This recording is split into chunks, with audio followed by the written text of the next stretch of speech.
Oi, sou a Jaqueline, professora de matemática, e vamos conversar sobre a introdução dos números racionais para as crianças nos anos iniciais. E principalmente em relação aos números racionais sobre a classe das frações. E a gente tem que ter em mente de que as crianças vão ter contato agora com conhecimento, com uma representação, com protocolos de resolução algorítmica que são bem diferentes dos números naturais com os quais elas estavam habituadas até então. Então, é um universo do pensamento matemático muito novo para as crianças. Então, nós temos que ter delicadeza, temos que ter tempo, cuidado e empatia no processo de aprendizagem para perceber como que as crianças estão construindo esse conceito novo, que é o conceito de fração, e as representações das frações em relação às questões do dia a dia. Então, a palavra fração, ela vem do grego e significa partido, parte. Então, a fração foi uma construção muito engenhosa do pensamento humano para lidar com situações em que ele não necessitava imediatamente medir as coisas para estar dividindo essas coisas. Uma estratégia muito boa e que nos permite nos relacionar com algumas questões do dia a dia de uma forma mais intuitiva e sem perder a precisão da informação que a gente quer passar em relação ao que a gente está lidando no dia a dia. Então, fração significa parte. A fração, ela vem para nos mostrar como é que a gente se apropria de um objeto, se apropria de um fenômeno e analisa um todo, quando esse todo é olhado em suas partes, e partes que podem ter infinitos modos de se dividir essas partes.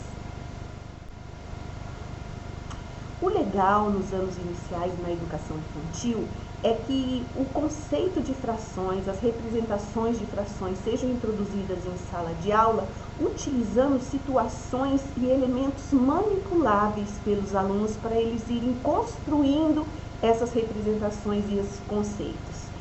E eu vou trazer um exemplo aqui, por exemplo, porque quais são os conceitos que a criança tem que construir em relação a frações?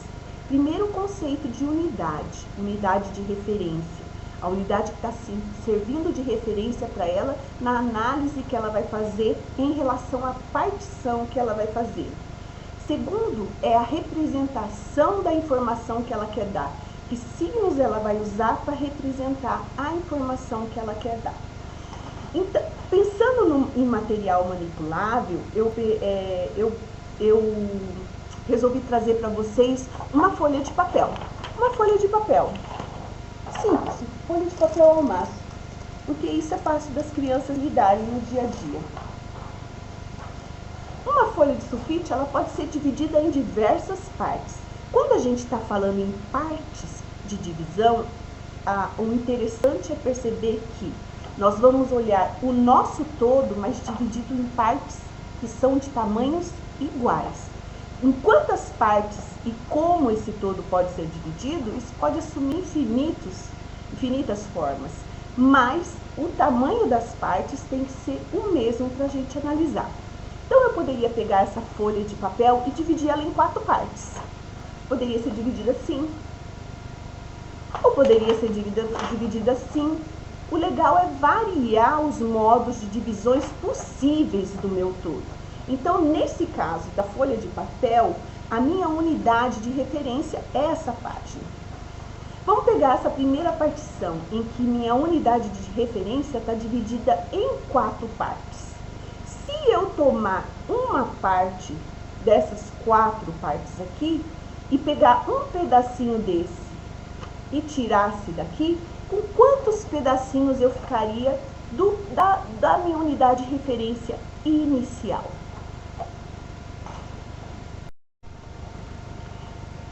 Para analisar melhor essa situação, eu desenhei a folha de papel e ela dividida em 4 partes aqui na luz. Então, eu tenho uma folha de papel que está desenhado ali, que é a minha unidade de referência. Aqui nesse caso ela está dividida em 4 partes. Se eu tirar uma parte dessa daqui, com quantas partes eu fico da folha de papel? Com 3 partes da folha de papel, né? Ela estava dividida inicialmente em 4 partes e fiquei com 3 partes. É aí que a fração surge e a representação matemática em frações nos ajuda para comunicar o que está acontecendo ali. A fração, ela é um número que ela é diferente dos números inteiros que as crianças conheciam até então. Para representar a quantidade da página de papel que eu fiquei, primeiro eu preciso de 2 algarismos.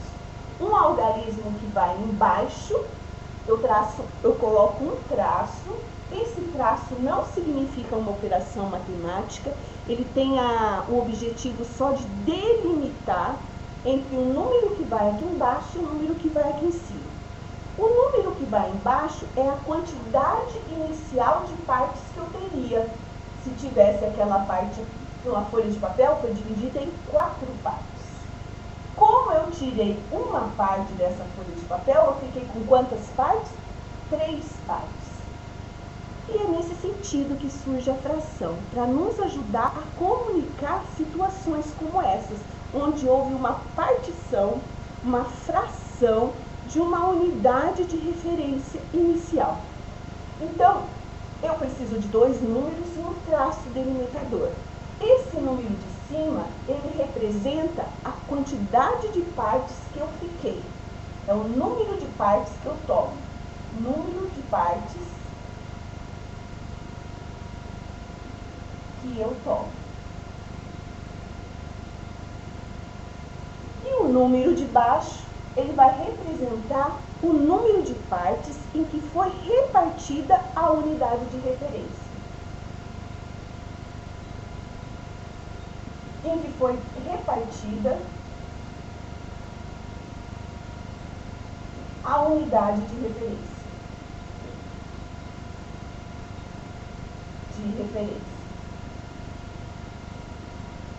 Na matemática, esses algarismos, especificamente quando estão numa fração, eles recebem um nome particular. O número de cima recebe o nome de numerador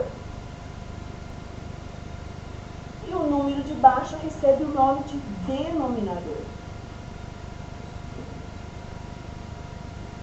Nos anos iniciais, quando a gente está trabalhando situações, problema com os alunos para que eles compreendam a representação em frações, a gente já não precisa já introduzir essa nomenclatura matemática. Mas pode ir introduzindo para as crianças irem adquirindo o vocabulário matemático.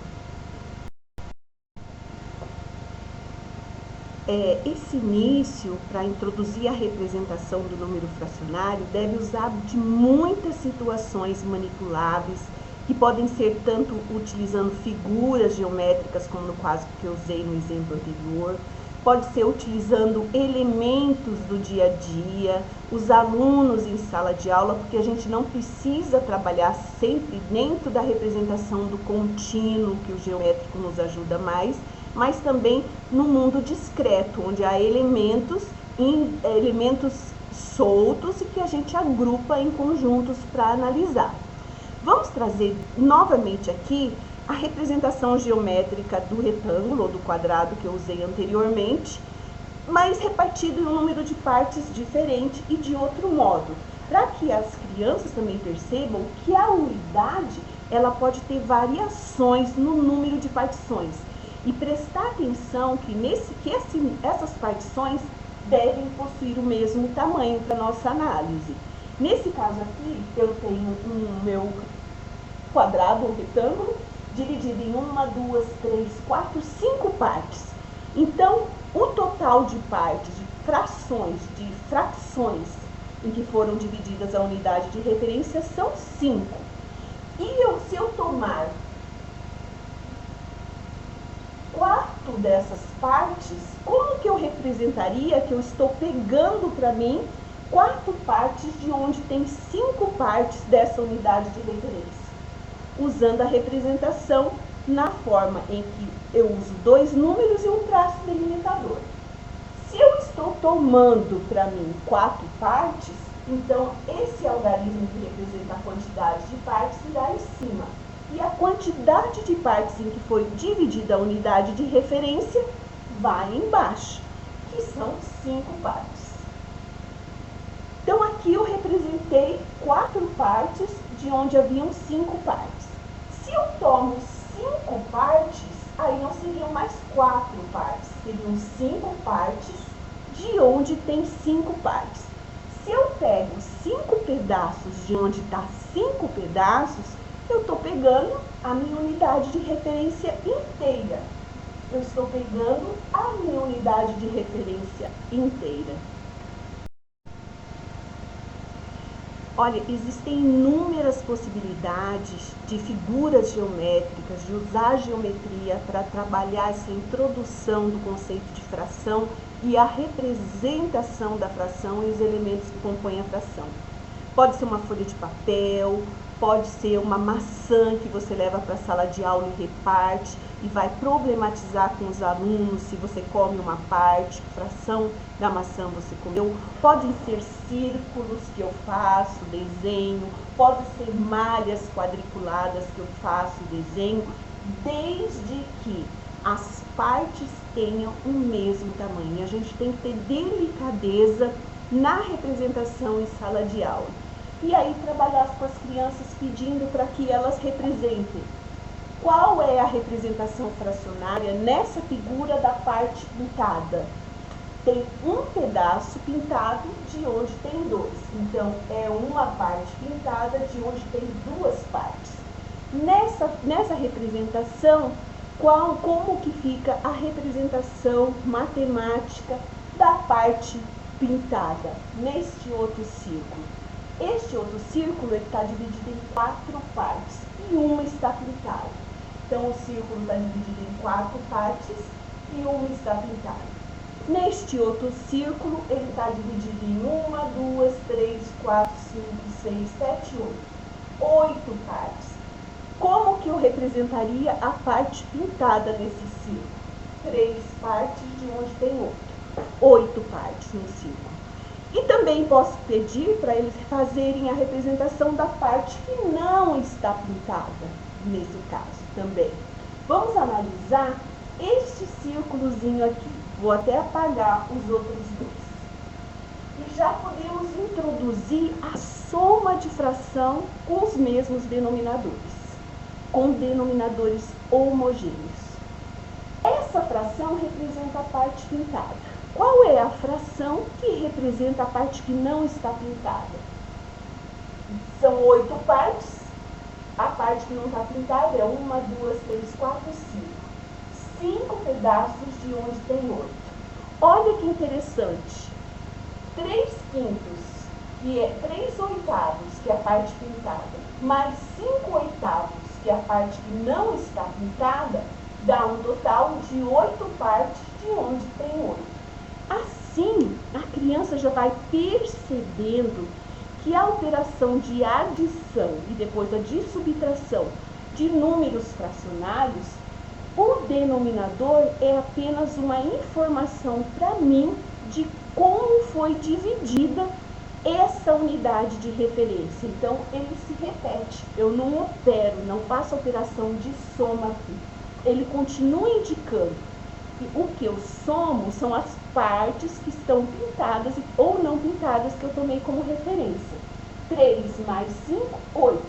Então, esse círculo tem 3 partes pintadas mais 5 partes não pintadas, que dão 8 partes de uma circunferência de um círculo que foi repartido em 8 partes. Além dos círculos, eu posso ter malhas quadriculadas para as crianças atribuírem representações. Nessa malha aqui, quantos pedacinhos eu tenho nessa malha quadriculada? 9 partes. Dessas 9 partes, quantas estão pintadas? 4. Como seria a representação fracionária? 4 partes pintadas de 9 partes. Qual é a representação da parte que não está pintada? 1, 2, 3, 4, 5. 5 partes que não estão pintadas, de onde tem 9. Somando as partes pintadas com a parte não pintada, eu tenho 9 pedaços de uma malha que estava dividida em 9 pedaços. Então, eu tenho a malha inteira, eu tenho a minha unidade. Então, a gente já pode começar a introduzir a soma de frações com denominadores homogêneos. Resumindo, esse vídeo veio trazer elementos para nos munir em que situações eu posso estar introduzindo em sala de aula o conceito de frações e a representação de frações nos anos iniciais com os meus alunos.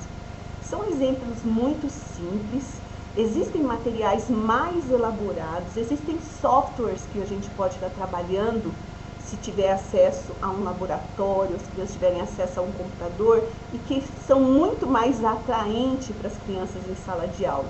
Mas tornar essas situações problematizáveis em sala de aula e principalmente manipuláveis em sala de aula vai ajudar nessa construção. Aqui eu trouxe um exemplo agregando a representação geométrica, mas existem o material Coursiner que a gente pode trabalhar em sala de aula. Existem as tábuas de fracionárias que a gente pode trabalhar em sala de aula, o Tangram que a gente pode trabalhar em sala de aula também, que nos ajudam. E é muito interessante que seja dedicado tempo nessa construção das crianças, que elas percebam que é uma representação numérica de outra maneira e que a operacionalizar isso também requer uma interpretação do que são cada um desses elementos que tem nessa representação. O que significa o numerador, o número que vai no topo, e o denominador, o número que vai embaixo dessa linha delimitatória, para que eu tenha a compreensão e consiga entender o que está acontecendo na hora que eu estou fazendo as operações utilizando esses números fracionários. Acho que era isso, depois avançamos mais um pouquinho. Obrigada!